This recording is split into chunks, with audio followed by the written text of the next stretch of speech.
Hi, my name is Kent. This is a briefing for jurors and for participants for the online IYPT that we're holding in 2020. It's going to start with some general notes, just mainly how this is different from a normal IYPT. First of all, there are, as of this point anyway, 8 teams involved, which means every round we're going to be running 4 rooms and there will be 2 teams in each room. There are only the reporter and opponent roles. There's no review being done in this tournament. And before the tournament, each team will nominate 5 of the 17 problems that they want to present. So ideally, there'll be 1 per team member. So every team member suggests 1 problem that they want to present in the tournament, and those will be the only ones that they will be able to be challenged to during the 5 rounds. So in each round, they will be challenged to 1 of those problems, assuming that, provided they haven't already presented in the previous round. So in the first round, there will be 5 problems that each team can be challenged to. In the second round, there will only be 4 and 3. In the last round, there will only be 1 choice available, which does mean that we could end up with a situation where both teams will present the same problem in the same fight. It's unlikely, but if that happens, that's not a problem. The presentation is by method of a pre-recorded 12-minute YouTube video, which the teams need to send through links to us the day before the tournament starts, so that we can make sure that they're all working, and if there's any technical issues, we can get those ironed out beforehand. We will not watch the videos. We just want to make sure that they're there and that they're live links, and the permission is such that people can view the video. The rest of the fight then is through Zoom. So the discussion will be through Zoom. We will set up Zoom meetings for each fight once the draw is done, and the links will be shared with the teams involved before the fight. The team, as with a normal fight, the team shouldn't be communicating outside the 5 members of the team for the duration of the fight. That includes not talking to team leaders, looking up information on the internet. Now, obviously, the fight is being done through the internet, so we can't sort of have the usual rule of no internet access, but we're kind of relying on fair play rules from everyone, and that you're not doing that. Visitors, like family members, etc., are welcome to watch the fight. You can simply do that by, once you get the Zoom link for the fight, you can share that with family members and other interested people who are wanting to, who would like to watch the team in action. However, if we get technical issues such with like too many people and slowing it down, we may need to restrict this, but we hope that won't be an issue. Any visitors or team leaders or anyone else who's watching the fight must have their cameras and microphones switched off for the duration of the fight. If you have too many people with microphones and things, it gets very noisy and very difficult to listen. So the only people with microphones and cameras on should be the team, and actually just the individuals, the one reporter and the opponent, ideally, during the discussion, the jury chair, and individual jurors while they are asking questions.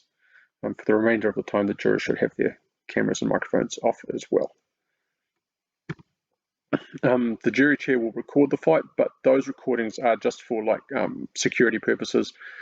We're not going to be viewing them in any way.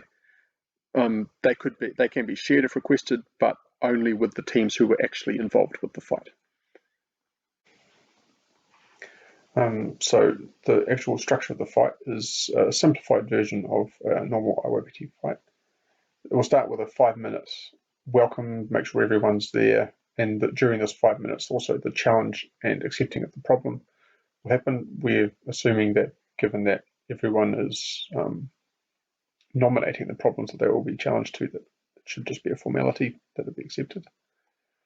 Once the problem has been accepted, the jury chair will share a link to the report with the Zoom meeting. So everyone who's in the Zoom meeting will get a link in the chat window of the Zoom meeting. So everyone will be able to then watch the video of the report. So there will be then 20 minutes for everyone to view the report video, and there will then be, the additional time will be for the preparation of the opponent. At the end of that 20 minutes, there will be a 5-minute then session for everyone to meet back in Zoom, make sure everyone's there again, and there will be, in that 5 minutes, 2 minutes of clarification questions for the opponent to ask questions to the reporter. There will then be 4 minutes for the opponent's speech and 10 minutes for discussion. Any time that is not used up in the 4 minutes of the opponent's speech will be added on to the 10 minutes for the discussion.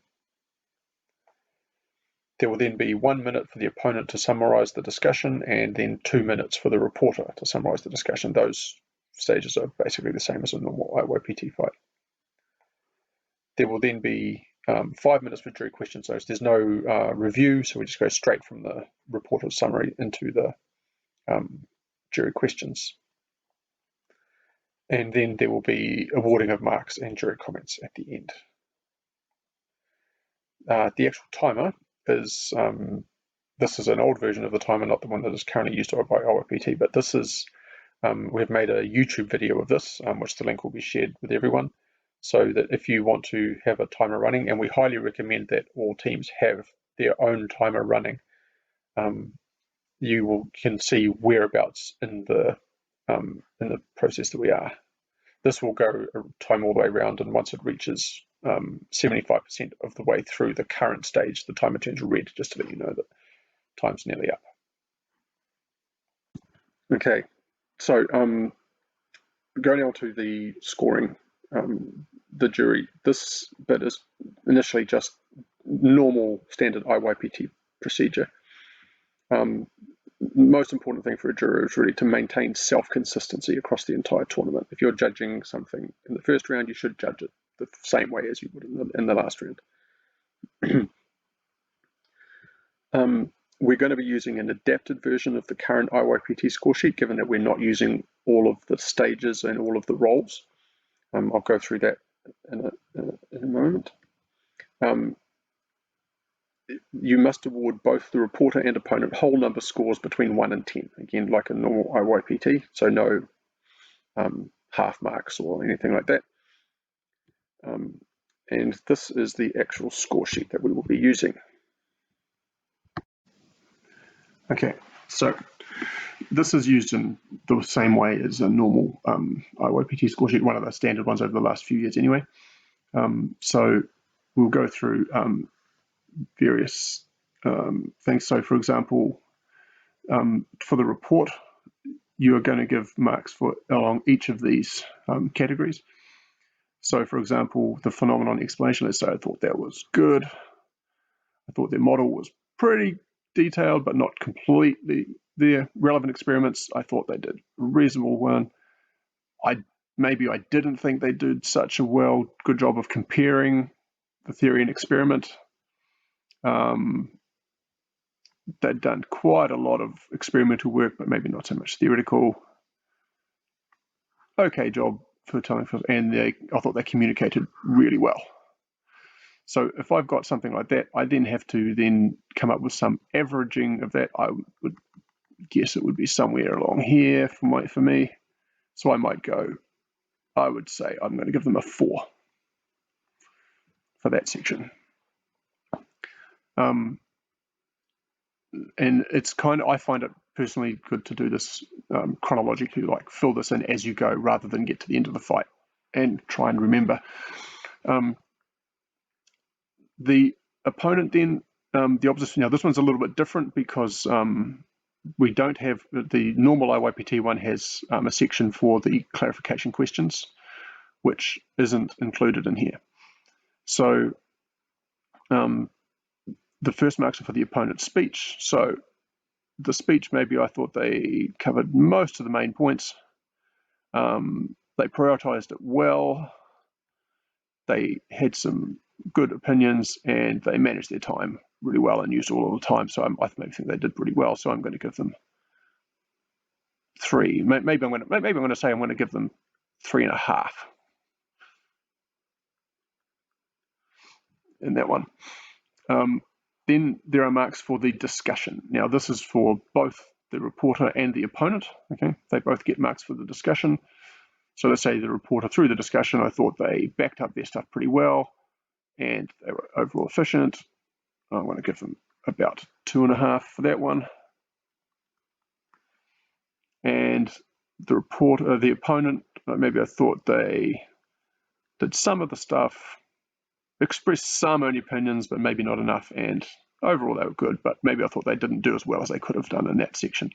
So maybe I'm going to give them, I'm going to say probably, let's say 1.5 in there. So I'm just adding up the sections as I go. Okay. Now, jury questions, answers to jury questions. The important thing here is that they can only lose marks in jury questions. They can't be awarded marks for jury questions. But basically, it avoids the situation where someone would earn marks for getting asked questions, but someone who didn't get asked any questions wouldn't have the opportunity to gain more marks. So, so let's say they both did pretty well, but I thought they both bent a little bit. I'm going to sort of say, I'm going to take -0.5 on each of them. So I thought there was one particular question that they both got wrong or something like that. And then I have to go and add these up. So I'm going to get 1, 4, that's 5, 7.5, and I'm going to take half away. So that's going to be a total of 7. So that will be my score for the reporter. Now, for the opponent, I'm going to get 5.5, 7, -0.5. I'm going to get 6.5 is going to be the total from there. If I've added up correctly, yeah, 6.5. Now, I can't actually award a score of 6.5. It has to be a whole number. So I've got to decide, do I round that up or do I round that down? Do I round it up to 7 or down to 6? And I've got to decide based on maybe if this isn't the first round, maybe what I've awarded in previous rounds. I might look back and think, well, I think that I gave this other person a 6 and I think that this person did about the same, or maybe they did a bit better. So maybe I might decide to round up because I saw one previously that I'd given 6 and this one was better, so I might give that one 7 as well. Okay. So that's an example of how to complete the scoring sheet, at least how I do it. There are different versions of it, but yeah, I think the main tip I have would be to sort of do it as you go through the fight, rather than try and get to the end and try and do it all in one go. Okay, once you've decided on your scores for the reporter and opponent, you have to enter them. Now, each juror is going to be emailed a link to their own individual Google Sheet to enter the score. So each juror will have their own individual one, that they're the only one who will be entering scores in. The jury chair will also have a separate summary sheet to complete as a double check. So the jury chair will have to complete their own individual one with their scores and also a summary one, just as a double check to make sure that everything is entered correctly. So this is an example of the juror score sheet that every juror will receive a copy of. So there's several sheets at the bottom here, which I'll go through and explain what each one is. The first one at the start is just the draw. This is populated from a master spreadsheet, which have the master draw in it. So in this case, we've got 8 teams, which are Rohan, Narnia, Gondor, Asgard, Valhalla, Atlantis, Mordor, and Avalon, having fights against each other.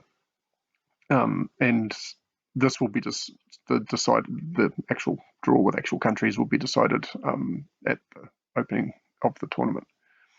Now, for each round, every juror will have a sheet like this. So down the bottom, there are all the rounds. There's also this juror I've given as a chair for one of the rounds as well. So I'll talk about that one in a minute.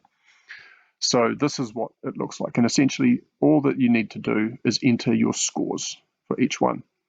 So in round 1, this juror is a juror for the fight between Rohan and Narnia.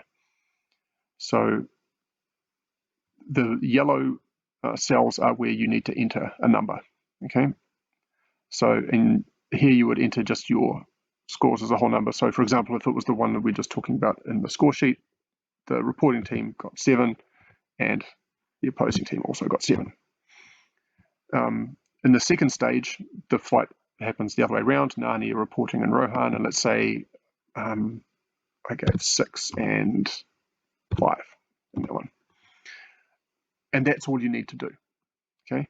So at the end of each stage, you enter your scores into this one. There will also be on here inside your spreadsheet. This will come in several, but there will actually be, once the Zoom meetings are set up, there will be a link to the Zoom meeting for your fight inside the spreadsheet. So if you need to find it, you'll be a link here that you can click on. So there's one of those for every round that you're a juror. So you notice, so in round 1, this juror is Rohan and Narnia. Round 2, they are Atlantis and Gondor. Round 3, Valhalla and Asgard. That would be a good fight. You notice there is no round 4 in this one. So this juror is not on a jury for round 4. And then in round 5, Gondor and Rohan. Again, good like local derby match to watch. And those are all the same. Now, I've also put this one as a chair just to show you what it will be like. This is what each sheet for a jury chair will look like. So it has the teams. Again, this is Rohan and Narnia. It will have the names of the jurors. There may not be 6, but there'll be probably 5. It'll probably be about the normal size of a jury, I expect. And it'll have in here spaces for the jury chair to fill in different things, such as what problem it was. So they might have done problem number, I don't know, problem number 14, for example. And then you enter the team member name. So team from Rohan, I don't know, I can't remember. Let's say we've got, I don't know, Richard Feynman has been drafted in for the Rohan team, and the Narnia team have drafted in Carl Sagan.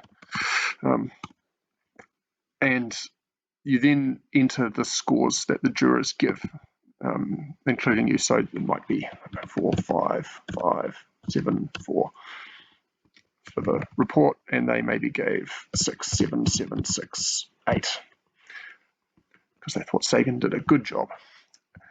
And then the same for stage 2. You would enter the problem, the names of the team members and the scores that the jurors gave. Down the bottom, there's space. Once it's all finished, just type in your name, just sort of as a like digital signature. Now at the bottom, there will be a whole lot of links here. There's a link to the timer on YouTube, to the video of the timer if you want to use that. There will also be a link to the Zoom meeting here, and there will also be links to the problems for each of the teams. So there will be a link to the 5 problems that Rohan nominated. There will be the links to each of their problems, and the 5 problems that Narnia nominated, there will be links to each of their problems here. If this is one of the later rounds, so this being round 1, all 5 problems are there.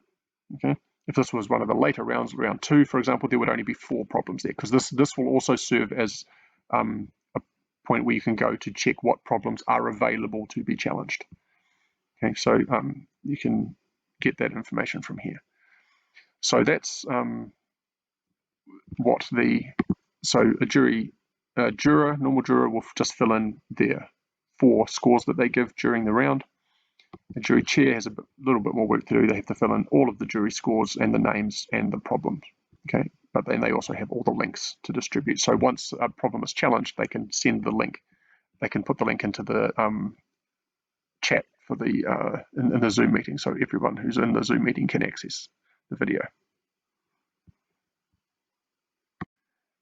And just to wrap up, if you have any questions, please send me an email, kent.hogan@onslow.school.nz, and we'll try to get back as quickly as we can with any answers. If there are any major questions that are raised, any points that are raised, we will communicate those around everyone as quickly as we can.